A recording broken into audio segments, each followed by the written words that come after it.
Donc, on va faire un résumé de ce qu'on a vu sur les mélanges de gaussiennes. Alors, un mélange de gaussiennes, c'est quoi? C'est quoi notre modèle? Ben, on suppose que la probabilité d'une observation X, ça se décompose comme ça. On suppose que pour chaque point, j'ai commencé par générer une valeur de à quelle catégorie j'appartiens. Cette catégorie-là est modélisée par une gaussienne. Et donc, P de X sachant Z, ça va être une gaussienne. Mais je fais de l'apprentissage non supervisé, c'est-à-dire qu'en fait, lorsque je m'entraîne, je n'ai pas la valeur de Z. Je n'ai pas à quelle catégorie ou à quelle gaussienne j'appartiens. Et donc, puis on suppose que chacune des catégories sont mutuellement exclusives, donc je dois en choisir une parmi K catégories. Ce fait qu'à la fin, si je remplace P de Z par sa vraie distribution, puis P de X sachant Z par une gaussienne, finalement, j'obtiens cette forme-là pour mon modèle. Entraîner une mixture de gaussienne, on fait ça avec l'algorithme EM, qui essentiellement essaie de faire du maximum de vraisemblance, essaie de maximiser la log probabilité de mes données. Puis ce qu'on fait, c'est qu'à chaque itération de EM, on alterne entre une étape E, où je vais calculer la probabilité que chacune de mes entrées xn appartiennent aux différentes gaussiennes. Puis ensuite de ça, je vais faire une étape M, où je vais maximiser ce qui est essentiellement une borne inférieure. Donc finalement, je vais recalculer mes moyennes puis mes matrices de covariance avec ma pondération correspondant aux probabilités d'appartenance. Okay? Puis ce à quoi ça correspond, ce qu'on vient de voir, c'est que dans le fond, ce qu'on fait à chaque fois, à l'étape E, c'est que ma borne, je vais la coller sur ma fonction P de X, log de P de X que j'optimise. Puis après ça, ben, je vais prendre la borne, puis c'est ça que je vais optimiser parce que ma borne est plus simple, elle a un seul optima global, puis je peux le trouver facilement. Puis j'alterne entre les deux. C'est quoi les hyperparamètres? Il y a le nombre de gaussiennes que j'utilise. Donc, a priori, si on me donne un jeu de données, je ne sais pas nécessairement combien de gaussiennes je devrais utiliser pour modéliser mes données. Donc, ça, c'est un hyperparamètre. Puis aussi le nombre d'itérations de l'algorithme EM. Et finalement, c'est quoi faire une prédiction avec un algorithme comme ça? Une première chose qu'on peut faire, c'est juste pour une entrée X, dire c'est quoi sa probabilité selon mon modèle. Okay? Donc ça permet ça peut permettre entre autres d'identifier parmi un ensemble de données, c'est lesquelles qui ressemblent le plus à mon ensemble d'entraînement, par exemple. Ou si je veux faire du clustering ou du partitionnement, ben, ce que je fais en fait, c'est que je regarde pour une entrée X, c'est quoi la probabilité qui appartienne aux différentes gaussiennes, de 1 jusqu'à K majuscule, puis je retourne celle qui a la probabilité d'appartenance la plus élevée.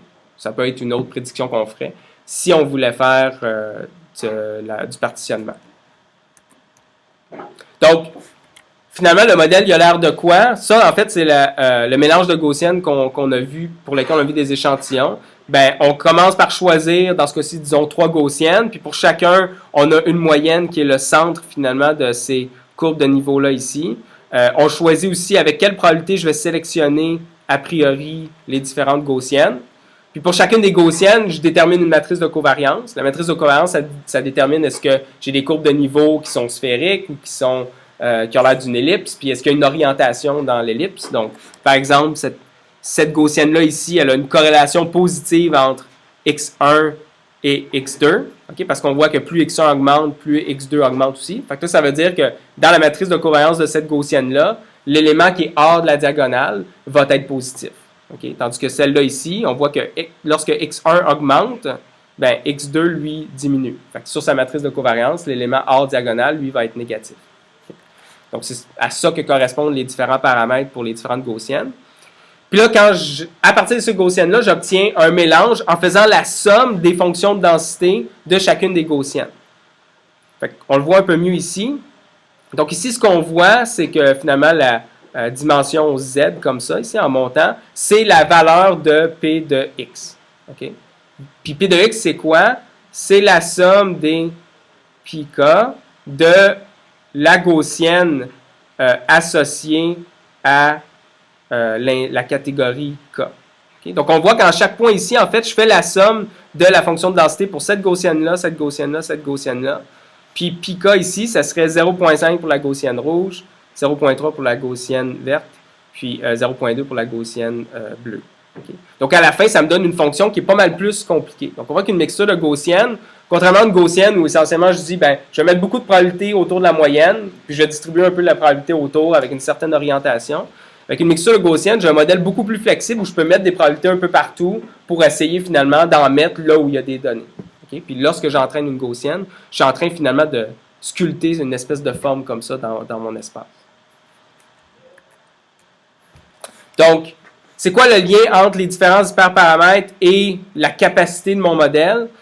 Plus j'ai de Gaussienne, ben plus la capacité augmente. Donc, on le voit clairement. Si je peux mettre plusieurs bosses un peu partout, ben en fait, je pourrais carrément en mettre une sur chaque élément XN. Donc, ça serait facile pour moi de me mettre dans un contexte de surapprentissage où finalement, j'ai juste appris par cœur chacun des exemples. Donc, plus j'ai de Gaussienne, plus j'ai de flexibilité dans la forme que va prendre mon P de X, la façon que je vais sculpter finalement ma fonction de densité. Donc, plus la capacité augmente, plus au début, je vais avoir du sous-apprentissage et éventuellement du surapprentissage. Même chose pour le nombre d'itérations de l'algorithme EM. Le nombre de fois que je répète E suivi de M, plus je vais le faire souvent, ben, plus je vais pouvoir apprendre de mes données. Puis éventuellement, je m'attends à ce que cette courbe-là, au niveau de mon erreur, par exemple, de validation, elle se mette à augmenter. Okay. Et donc, c'est pour ça que pour les deux, je vais prendre un ensemble de validation. Je vais essayer pour différentes valeurs de M, je vais exécuter mon algorithme EM. Puis à chaque itération, je vais voir c'est quoi la log probabilité de mes données de validation. On va voir qu'au début, il va descendre, puis éventuellement, il va monter. Pour fixer le nombre d'itérations pour une valeur de cas donnée, je vais juste arrêter quand la log probabilité augmente sur mon ensemble de validation. Puis à la fin, pour choisir le nombre de Gaussiennes, ben, ce que je ferais, donc la valeur de cas, j'exécute mon algorithme M où je détermine le nombre d'itérations pour chacun avec mon ensemble de validation. Puis encore une fois, je regarde c'est quoi le nombre de Gaussiennes qui a donné la meilleure performance, encore une fois, sur mon ensemble de validation. Donc ça, ce serait une façon de sélectionner ces hyperparamètres-là avec de la sélection de modèles basée sur un ensemble de validation. Donc, pour faire la sélection de modèles, j'utilise comme performance la log de la probabilité des données. Okay? Puis, dans ce cas-ci, c'est une performance, pas comme l'erreur de classification. Là. Donc, c'est une performance où plus c'est élevé, mieux c'est. Puis, ben, si on veut voir ça plutôt comme le calcul d'une erreur, je peux utiliser moins le log de la probabilité. On appelle ça la log de ressemblance négative. Ça serait une façon finalement de dire que j'ai une erreur à la place que j'optimise lorsque je fais de la sélection de modèles. Je vais ajouter un moins ici. On a vu qu'il y a plusieurs optima locaux, possiblement, en fait, lorsque j'optimise une mixture de Gaussienne, un mélange de Gaussienne. Donc ça veut dire que l'initialisation de mes paramètres est quand même importante. Des mauvaises initialisations peuvent donner des résultats vraiment mauvais. Puis, il existe plein d'approches. Une de celles-là, c'est juste de dire, ben, chacune de mes cas moyennes, pour chacune, je vais tirer un exemple d'entraînement différent. Et à l'exemple d'entraînement aussi, je vais y ajouter un peu de bruit. Okay? Donc, juste pour dire que la moyenne devrait être essentiellement proche de là. Donc ça, c'est une façon d'initialiser une mixture un mélange de Gaussienne.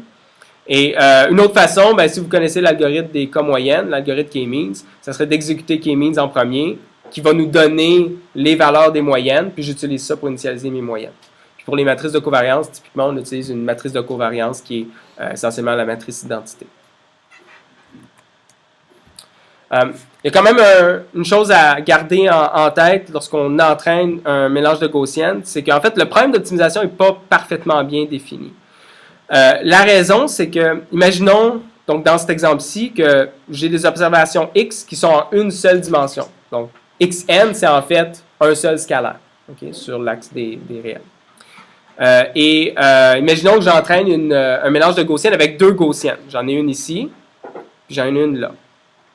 Maintenant, si sur mes données d'entraînement, j'ai une Gaussienne dont la moyenne est exactement une des valeurs des entrées dans mon ensemble d'entraînement, un des Xn. Okay.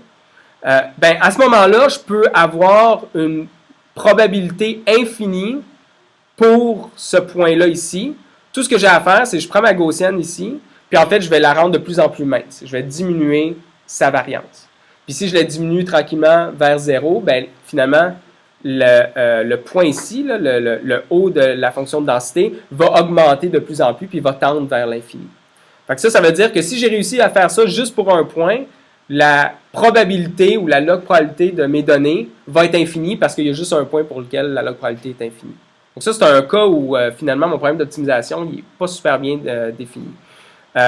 Si j'utilise un ensemble de validation au fur et à mesure de mes itérations de M pour vérifier que je généralise bien sur un ensemble de validation, ça devient moins un problème important, mais c'est quand même important de savoir que ça peut arriver à ce moment-là. Puis ce que ça implique, c'est que quand on initialise les moyennes, c'est peut-être bien de ne pas avoir une moyenne qui est initialisée exactement à une valeur des Xn. C'est pour ça qu'avant, je disais qu'une façon d'initialiser les moyennes, c'est de prendre un exemple d'entraînement, puis d'y ajouter du bruit avant pour l'initialiser les moyennes. Et puis finalement, je veux mentionner un exemple, donc un cas spécifique d'un mélange de gaussienne qu'on appelle la fenêtre de Parsons. En fait, c'est un algorithme qui ne nécessite aucun entraînement, puis qui a un seul hyperparamètre. Donc, ça peut être un algorithme utile à utiliser si on veut avoir un bon estimateur P de X sans trop travailler.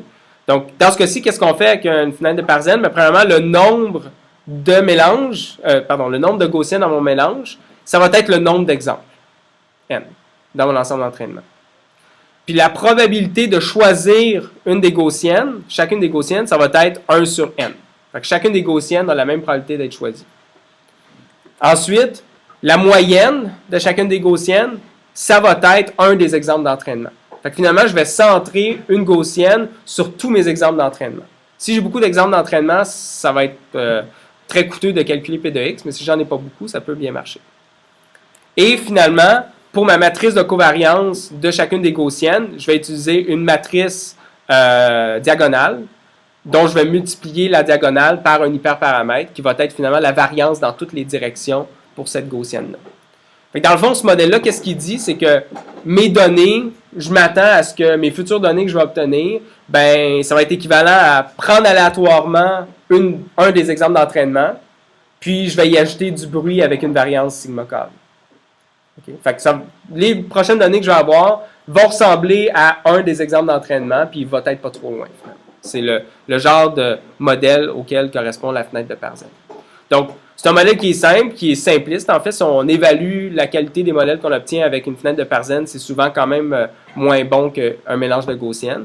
Mais si on a un problème pour lequel on ne veut pas passer à travers l'implémentation de M et ainsi de suite, ça peut être une bonne alternative. C'est un algorithme quand même connu, là, qui est un modèle connu qui est important à connaître.